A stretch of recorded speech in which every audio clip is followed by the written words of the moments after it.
De 30 secondes, aujourd'hui vous écrivez à la magie du direct. Oui, car au milieu d'une télévision aseptisée, montée, truquée, les émissions en direct nous offrent les dernières surprises, les seuls moments où soudain tout bascule, où les masques tombent sous les impondérables. Ce fut le cas vendredi soir chez Marc-Olivier Fogiel avec notre ami Hermine de Clermont-Tonnerre, venue présenter son traité de savoir-vivre, dont nous parlerons ici en fin de semaine. Les émissions sont enregistrées, on peut le dire, Pour jeudi et vendredi. Écoute, ne ratez pas ça. Donc Hermine, comme à son habitude, rayonnait d'une classe folle, la bouche entrouverte sur un bout de langue inerte, ainsi que le font certains chats assoupis. Enfin, quand je dis inerte, pas toujours, puisqu'à intervalles réguliers, comme on le sait, la langue d'Hermine procède à un passage circulaire sur sa mâchoire supérieure afin d'y décoller les reliefs de son déjeuner, puis reprend sa position immobile mais apparente. C'est à minuit, donc c'est en direct à minuit. Hermine était vêtue sobrement d'une robe dont le devant... Là, je vous demande... Ah oui, là, tu as vu je vous demanderai un peu d'imagination. Le devant ressemblait à un filet de pêche dérivant dont se servent les chalutiers pour ramasser les morues. Donc, en l'occurrence, la pêche avait été fructueuse. Alors, ce filet sur le devant... C'est la pêche au thon. Ce filet sur le devant de la robe était censé provoquer l'excitation masculine. Seulement, comme il était trop serré, tu as remarqué, ça coinçait. Tu avais un sein vers le bas. Enfin bref. Et à un moment, la gêne, on sentait qu'elle était gênée, et la gêne lui fut tellement insupportable que, dans un geste de classe infinie, et là je lui demande un effort, elle prit les deux côtés de son décolleté, de son filet de pêche, le tira vers l'avant, ce qui eut pour effet immédiatement d'aérer la poitrine qui commençait à macérer, et surtout, tenant le décolleté largement ouvert vers l'avant, elle se mit à se trémousser, telle une danseuse orientale, afin que ses seins trouvent une place confortable en se calant au fond du filet. Vous avez vu ça? À son œil tort, VBA nous comprime que l'opération avait réussi et qu'elle savourait le bonheur d'être enfin à l'aise. Il y avait qui comme vous parlez des masculins, des hommes qui étaient là? Il y avait Signé qui était magique comme d'habitude, qui était... Je parle des hommes. Enrico Macias. Ah oui, il y avait Enrico Macias. Qui ne l'a pas regardé d'ailleurs. Non, personne. Non. Ah bah donc c'était raté alors. Non plus d'ailleurs. Non, mais oui, personne. Fogiel, je passe. Et alors le gars, enfin bref. C'est ça pour Guy, je pense. Oui, c'était que pour moi. Elle dit, tiens, je vais te faire un truc. T'as pas de chronique pour lundi. C'est un peu cotonneux. Tu vas arriver après un truc sur le cancer. Alors donc, il y a aussi notre ami Ophélie Winter qui a été... Oui, parce que ça c'était un hors-d'œuvre du direct. Le grand moment, ça a été notre ami Ophélie qui nous offrit un chef-d'œuvre samedi soir, donc lors de la diffusion du Loft européen. Alors, faut pas dire Loft, c'est terrible parce que je sais pas si vous avez écouté Marc-Olivier Fogiel. Il y en a un qui s'est coupé. Je sais pas si vous avez écouté l'émission de Marc-Olivier Fogiel samedi. Non, vous n'écoutez pas France Inter, vous Stéphane. J'étais à Belgrade. Vous êtes fou.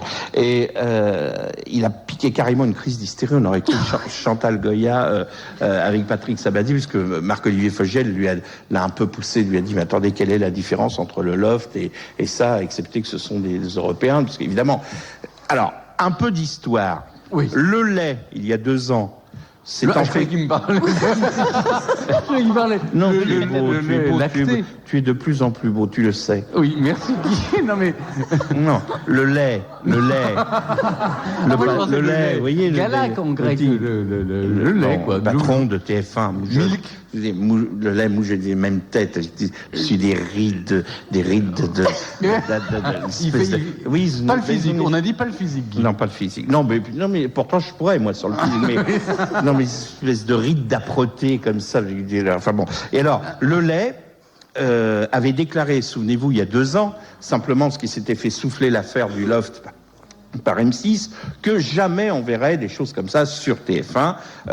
Et en fait, donc, c'est évidemment la même chose. Le concept bidon, c'est que ce sont des Européens au lieu d'être des Français. Et là, c'est toujours la même chose. La caméra au-dessus de la douche, 9 lits pour 12. Enfin, vous voyez, tout le... Alors, comment ils font 9 lits pour 12 Alors là, je vous expliquerai demain. C'est bien ça. Non, parce qu'ils bossent pas, eux. Mais ils sont pas exploités. Cela dit- Enfin, si, ils sont exploités quand même. ils ont choisi des Européens qui parlent tous Attendez. français. Donc Ah ouais, forcément, Les voix français filières avec dans ces Marc-Olivier lofts-là, Fogiel. oui. Non, Oui. mais non, ça veut pas dire que c'est c'est des l'argument qu'ils pointures. utilisent. Alexandre Joubert dit partout qu'au moins ils parlent un meilleur français Ce qui est que vrai. les Français qui étaient dans le loft. Oui, d'accord. Non, mais enfin, sinon, vous savez, c'est un peu comme dans les Miss France maintenant, étudiantes en communication. psychologie. Oui, voilà, étudiants, voilà. Ce sont des Capacitaires en étudiants, droit. voilà, capacitaires en droit ou étudiants en communication. Donc, et alors, le grand truc d'Arthur, c'est de dire, ah oui, mais là, c'est pas un gain, ils n'auront pas un gain dont ils feront ce qu'ils voudront, ils ont tous des projets pédagogiques ou humanitaires. Vous voyez, alors en fait de projets, il y en a une qui veut voyager, une autre s'en fout jusque-là de luxe, dit-elle, et le troisième ouvrir un cabaret spécialisé. Donc là, à partir du moment où il y a eu ça, ils n'ont pas demandé aux autres, parce que cabaret spécialisé, il lui a pas demandé ce que voulait dire spécialisé, ça doit s'appeler oui, au gant de cuir ou je sais pas quoi. Enfin bon, donc, là il a dit je ne demande plus aux autres, ouais, dans l'humanitaire. Alors, donc revenons à Ophélie Winter. Ophélie Winter va passer quelques jours dans le loft, c'est-à-dire dans une cabane qu'on lui a construite au fond du jardin. Pourquoi Ophélie Winter va-t-elle passer quelques jours dans le loft? Parce que comme elle vend plus un disque, elle est à la ramasse, bon, etc. Ils ont trouvé, c'est un deal avec, bah oui, évidemment, ils ont trouvé ce moyen de lui faire un peu de pub et d'essayer, c'est sa dernière chance de relancer sa carrière avant d'aller dans le wagon avec Vanessa Demouy, tout ça. Alors donc ils lui ont installé une petite maison, ça veut dire qu'elle est prête. Vous vous rappelez ce que je vous disais sur la télé des has-been, etc. Donc elle a accepté d'aller là, d'être filmée elle aussi 24 heures, etc. Et en contrepartie, on va balancer au lofter pendant tout leur séjour que du Ophélie Winter. Et le mec, jusque-là, ils aimaient la France, et alors bon. Donc, mais nous, en tant que téléspectateurs, on va aussi entendre un peu le disque, donc forcément, d'Ophélie Winter, et on comprendra pourquoi on a eu raison de ne pas l'acheter. Alors, donc.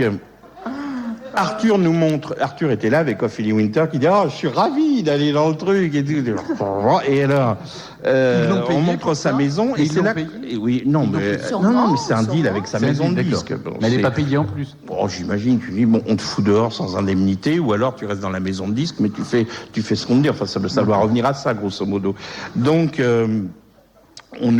Arthur présente le truc, et c'est là qu'on s'aperçoit que Bernard Montiel a raison, parce que à un moment le prompteur tombe en panne. Donc il regardait la maison de Ophélie Winter et il dit oh regarde comme c'est beau, toute la cuisine intégrée, et là la chambre tendue de soie, paf le truc tombe en panne, et là aidez-moi Flavie, et l'autre elle disait que du bonheur. Alors l'autre il dit de la soie venue de Chine à pied, je vous assure que c'est vrai. Non, venue de Chine à la main, parce que ça aurait pu être une contrepétrie. Ça aurait pu être une contrepétrie. De la soie venue de Chine à la main. Aidez-moi Flavie. Bon. Alors l'autre a dit c'est la magie du direct, parce que soit c'est que du bonheur, soit c'est la magie du direct. Bon, on sentait que c'était un mauvais présage pour Ophélie. Et alors, donc à ce stade, il faut que je vous décrive un peu Ophélie. Elle était, pour vous faire hommage, probablement vêtue en vestale grecque, c'est-à-dire, bon, elle a beaucoup maigri, donc il dit tout à vu, elle a vachement maigri, elle a une toute petite canne sur des hauts talons avec des lanières, vous savez, comme les Grecs, j'imagine, non? Elles avaient ça. Vous qui allez souvent stage à Mycopurne. Elles avaient ça. C'est vrai, il n'y a pas de filles à Mycopurne. Mais alors, à Lesbos, vous n'êtes jamais passé par Lesbos? Vous auriez pu faire un arrêt à Lesbos. Rien que pour manger, même. Même si vous avez rien à y faire, il y a des endroits où on n'a rien à faire, on y passe. Mais vous avez une vision de la Grèce qui est un peu particulière. Elle avait une toute petite robe très très très légère. Seulement, ce qu'ils avaient oublié, ils sont à Nice, c'est que il y avait une tempête épouvantable. Alors. Il y avait donc un hélicoptère qui les emmenait de Monaco à Nice, ce qui est complètement con, parce que l'avion, il venait de Paris à Nice. Donc l'avion fait Paris-Nice. De là, les mecs se payaient la moyenne corniche en bagnole pour aller à Monaco, et on les faisait revenir de Monaco en pleine tempête. Donc les mecs verts de Monaco à Nice, juste parce que comme dans le loft, le premier loft, ils arrivaient en limousine. Arthur voulant marquer la différence, là ils arrivaient en hélico. Seulement il y avait la tempête. Donc il y avait un type qui s'appelle Nicolas Deuil qui était gelé à Monaco, qui disait parce qu'il y a un budget de 27 milliards, mais ils ont oublié les parapluies. Donc le mec était Et alors, quand Arthur allait accueillir, c'était hallucinant, à la descente d'hélicoptère, les candidates, t'avais une hôtesse, une pauvre fille en mini-robe rouge, qui était là, qui tenait le parapluie, mais au-dessus d'Arthur. Elle était en complète déconfiture, et l'autre, c'était pour pas que les implants soient mouillés. Alors, donc... Non, ça aurait pu arroser le cerveau aussi. Hein. Donc, non, il en a pas besoin, Arthur. Non, il y a d'autres choses, mais ça... Faut planter alors, d'abord, pour que ça pousse. donc... Ces petites cannes toutes mecs, donc vous voyez comment elle était vêtue, rien que de très vulgaire, comme toujours. Avec que du bonheur. Nous avons tous nos petits soucis de santé, vous le savez, Stéphane, et vous savez que depuis la pub pour le Bifidus, on sait que Ophélie Winter a un problème. Ben si, il y a un problème de transit intestinal. Hein. Bah oui, vous vous rappelez, vous vous souvenez de la pub pour le film Bifidus où on voyait il y avait l'écran, le dessin du système digestif avec les trucs qui clignotaient. C'était, on aurait cru Valérie Maurice, le point route d'un chassé croisé du premier route. Tu sais, genre, ah là, vous avez le tunnel de Fourvière, bon, ça clignotait partout. Donc, samedi, elle avait dû abuser du yaourt Bifidus, ce qui avait provoqué... Bon. Bref, on la sentait pas à l'aise pendant qu'elle parlait avec Arthur, donc face au public. Et lorsque ce dernier lança les images, le reportage sur les images du loft, ils se sont retournés, et là on a senti qu'ils se dit, ah bah enfin tranquille. Donc ils sont retournés, ils ont regardé un grand écran sur lequel défilaient les images du loft. Et donc, Ophélie, pensant plus être à l'antenne, parce que c'était pas logique qu'elle soit à l'antenne, vu qu'elle était de dos. Vous voyez ce que je veux dire ? On la filmait de dos avec un grand écran. L'intérêt, c'était de filmer, de voir ce qu'il y avait dans l'écran, à savoir le loft. Mais là, le réalisateur s'est endormi, ou alors il regardait Sébastien. Donc, on les voit de dos. Et donc, on la voit tout à coup, écoutez bien, pensant être tranquille, elle attrapa à la fois de la main droite sa jupe légère et sa culotte pour les décoller de l'entrefesse où l'abus de Bifidus les avait fixés. Bon. La première tentative fut infructueuse, sa main glissa. Alors, très intelligemment, pour la deuxième fois, elle facilita sa prise en écartant ses jambes à la façon des cow-boys. Et je vous laisse imaginer la vue de dos d'Ophélie Winter, John Wayne, qui se décolle l'entrejambe. Mais on a tous poussé un ouf de soulagement pour elle. Vous voyez, ça nous a fait du bien. Alors, peu importe le reste de l'émission, rien que cet instant nous payait de 2 heures de médiocrité. Que du bonheur. Merci Guy Carlier. On peut...